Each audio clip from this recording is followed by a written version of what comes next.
Hey everyone, it's Andrew Peters here with Johnson RV out in beautiful Sandy. We have a beautiful day today. We are going to be showcasing a 2005 Pleasureway. This is going to be the Excel TS. Super nice coach, especially for its age. It's in great condition. Now, one thing about Pleasureway is that it takes over 400 man-hours to build these. They're built from the ground up, so they don't go down a line. There's only 100 built per year. But let's go ahead and hop inside so we can show you just how beautiful this piece is.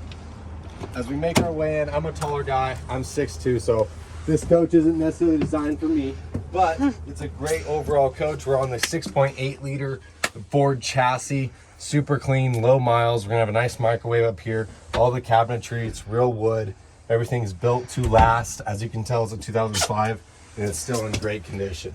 We're gonna have the nice kitchen area here, we're gonna have the refrigerator on the bottom, and you can just see all of the cabinetry that we're gonna have throughout. And 2 stovetop burner, we got the furnace right there. One thing I really like, guys, is having the seating back here. For one, you can take 2 more people with you, but it creates into a huge bed. For myself being 6'2", I could sleep on this pretty comfortably. If you guys have any questions on this coach, please either reach out to Sam Howell or myself, Andrew Peters, here at Johnson RV. Thank you.